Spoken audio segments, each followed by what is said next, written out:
આજના સમાચાર શું છે તમને નથી ખબર? આખો દિવસ તમે બિઝી હતા અને તમને ટીવી જોવાનો અથવા તો છાપું વાંચવાનો સમય નથી મળ્યો તો તમારે ટેન્શન લેવાનું કોઈ કામ નથી. આ એક વિડીયો જોઈ લેશો ને તો આખા દિવસમાં જેટલી પણ ઘટનાઓ બની છે ને બધા વિશે તમને ટૂંકમાં ખબર પડી જશે. અને શરૂઆત આપણે પ્રયાગરાજમાં ચાલતા મહાકુંભથી કરીએ તો મહાકુંભમાં 2 દિવસ પહેલા નાસભાગ એટલે કે ભાગદોડ મચી ગઈ હતી અને તેના કારણે 30 લોકોએ પોતાના જીવ પણ ગુમાવ્યા હતા અને 60 જેટલા લોકો ઘાયલ પણ થયા હતા.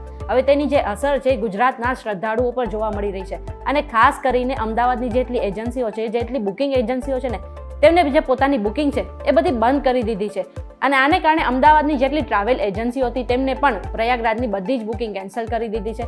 હવે કહેવાય રહ્યું છે કે આવતી વસંત પંચમીએ પણ શાહી સ્નાન છે અને આને કારણે ત્યાં કરોડોની સંખ્યામાં શ્રદ્ધાળુઓ ભેગા થશે અને શાહી સ્નાન કરશે અને આની અસર જે છે એ ગુજરાતમાં પણ જોવા મળી રહી છે. આગામી 16 ફેબ્રુઆરીએ ગુજરાતમાં સ્થાનિક સ્વરાજની ચૂંટણી યોજાવાની છે, પરંતુ એની પહેલા હવે ભાજપે તેના ઉમેદવારોની લિસ્ટ ચોક્કસથી જાહેર કરી નાખ્યું છે. CR પાટીલે આ લિસ્ટ જાહેર કરીને જેટલા પણ ઉમેદવારો ભાગ લઈ રહ્યા છે એ બધાને અભિનંદન પણ પાઠવ્યા છે. આ સાથે તમને જણાવી દઉં કે આ વખતેની સ્થાનિક સ્વરાજની ચૂંટણીમાં કુલ 66 નગરપાલિકાની ચૂંટણી હશે અને એમાં બધા જ ભાગ લેશે. પરંતુ આ સાથે મહત્વનું છે કે આ વખતે રસાકસીની જે ગેમ હશે એ ભાજપ અને કોંગ્રેસ વચ્ચે ચોક્કસથી હશે. વચ્ચે આપણે ક્રિકેટની વાત કરી લઈએ તો અત્યારે ચેમ્પિયન્સ ટ્રોફી સૌથી વધુ ચર્ચામાં છે, પણ આ પહેલા ભારતને એક બીજો વર્લ્ડ કપ પણ મળી શકે છે અને જ્યાં વર્લ્ડ કપ છે એ આપણી ભારતીય મહિલા ટીમ લાવી શકે છે. શુક્રવારે ભારતીય મહિલા ટીમે ઇંગ્લેન્ડને 9 વિકેટે હરાવીને T20 વર્લ્ડ કપની ફાઇનલમાં સ્થાન મેળવી લીધું હતું. આ સાથે જ ભારત 2 ફેબ્રુઆરીએ સાઉથ આફ્રિકા સામે ફાઇનલ મેચ રમશે.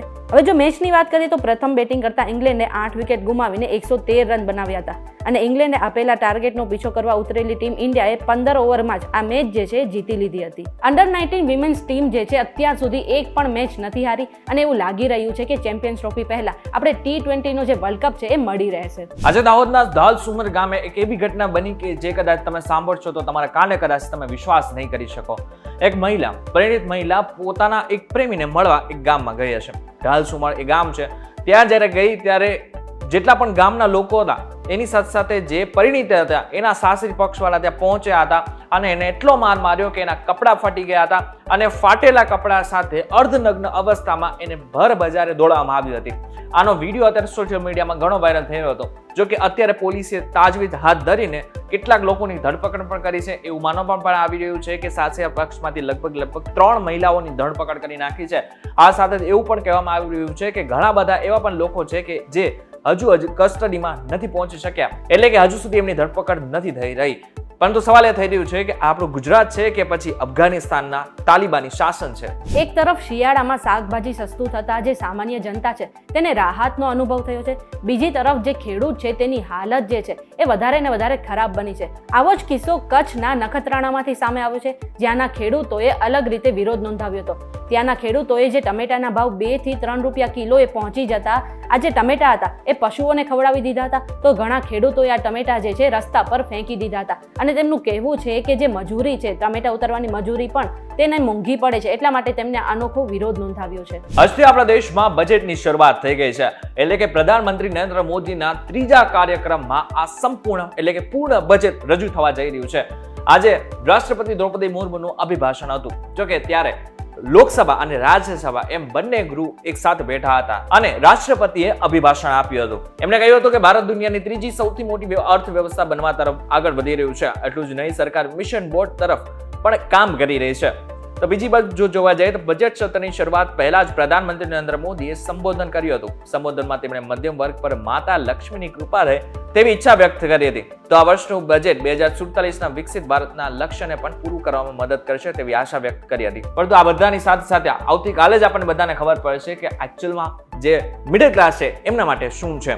પરંતુ જો તમારે જાણવું હોય ને કે મિડલ ક્લાસ માટે આ વખતે બજેટમાં શું ખાસ હોઈ શકે છે તો એના માટે થઈને આજે એક ખાસ વિડીયો તમારા માટે બનાવેલ છે, જે આજે 8:30 વાગે VTVGujarati.com પર રિલીઝ થશે. તો એકવાર એને પણ જોવાનું ચૂકશો નહીં.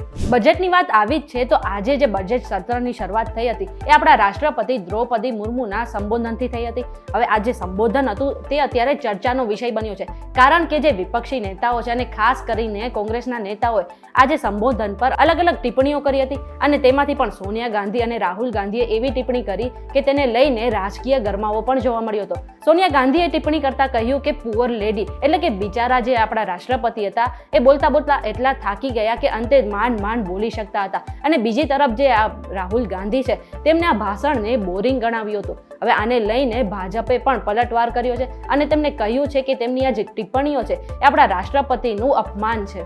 90ના દાયકાની એક ખાસ હિરોઈન અત્યારે ખૂબ ચર્ચામાં છે, એટલે કે મમતા કુલકર્ણી. હમણાં 7 દિવસ પહેલા એને કિન્નર અખાડા સમાજની મહામંડલેશ્વર જાહેર કરવામાં આવી હતી, પરંતુ 7 દિવસમાં જ આખું ચિત્ર બદલાઈ ગયું છે અને હવે તેઓ અત્યારે મહામંડલેશ્વર નથી રહ્યા. એટલે કે એમની પાસેથી જે પદવી હતી એ છીનવી લેવામાં આવી છે. જો કે આની પાછળના કારણ ઘણા બધા બતાવવામાં આવી રહ્યા છે, પરંતુ સૌથી મોટું કારણ એ હતું કે જેટલા પણ સાધુ સંતો હતા એ જ આમનો વિરોધ કરી રહ્યા હતા. એમનો પણ પ્રશ્ન હતો કે કઈ રીતના મમતા કુલકર્ણીને મહામંડલેશ્વર બનાવવામાં આવી છે. પ્રયાગરાજ મેળામાં માળા વેચવા આવનારી જે માંજરી આંખની મોનાલિસા તો તમને બધાને યાદ જ હશે, જે પોતાની સુંદરતાને કારણે સોશિયલ મીડિયા પર ચર્ચાનો વિષય બની હતી. હવે તેને જ લઈને એક મોટા સમાચાર એ સામે આવ્યા છે કે એ જ મોનાલિસાને બોલિવૂડની એક ફિલ્મ મળી ગઈ છે. સોશિયલ મીડિયા પર વાયરલ થયા બાદ જ્યારે મોનાલિસા પોતાના ઘરે પરત ફરી ત્યારે ફિલ્મના દિગ્દર્શક સનોજ મિશ્રા ત્યાં પહોંચી ગયા હતા અને મોનાલિસાના પરિવાર સાથે વાત કરી હતી અને સાથે જ તેમને ફિલ્મમાં રોલ ઓફર પણ કર્યો હતો. અહેવાલો મુજબ જે ડિરેક્ટર છે તેમને મોનાલિસાને પોતાની આગામી ફિલ્મ ધ ડાયરી ઓફ મણિપુરમાં મુખ્ય ભૂમિકા માટે સાઇન કરી છે અને સાથે જ ફિલ્મ માટે મોનાલિસાને 21 લાખ રૂપિયાની ફી પણ આપી દીધી છે. જોકે આજે પૈસા આપ્યા છે એવું કહેવાય રહ્યું છે કે આ ફક્ત સાઇનિંગ અમાઉન્ટ છે અને બાકીની રકમ ફિલ્મની શૂટિંગ પૂરી થયા બાદ તેને ચૂકવવામાં આવશે. ટૂંકમાં જે મોનાલિસા છે તેને એક ફિલ્મ એટલે કે બોલિવૂડમાં એક ફિલ્મ મળી ગઈ છે. સૈફ અલી ખાન ઉપર જ્યારથી અટેક થયો છે ને ત્યારથી આપણી સામે ઘણા સમાચાર આવે છે. એમાંથી સૌથી વધારે સમાચાર કોઈ આવ્યા હોય તો એ હતા કે જે વ્યક્તિને એકચ્યુઅલમાં પકડવામાં આવ્યું છે, ધરપકડ કરવામાં આવી છે, એ વ્યક્તિ સાથેનું જે મોઢું છે એ સીસીટીવી સાથે મેચ નથી થતું. જોકે પોલીસનું એવું સતત કહેવું હતું કે આ એ જ વ્યક્તિ છે. જોકે અંતે અત્યારે પોલીસે ફેસ રેકગ્નિશન કરીને જે રિપોર્ટ આવ્યો છે એ બતાવ્યો છે, જેમાં સાબિત થયું છે કે આ એ જ વ્યક્તિ છે કે જે સીસીટીવીમાં દેખાયો છે. ઇન્શોર્ટ જો જોવા જાય તો સૈફ અલી ખાન ઉપર જે હુમલો કર્યો છે એ જ વ્યક્તિ છે કે જેની અત્યારે ધરપકડ કરવામાં આવી છે.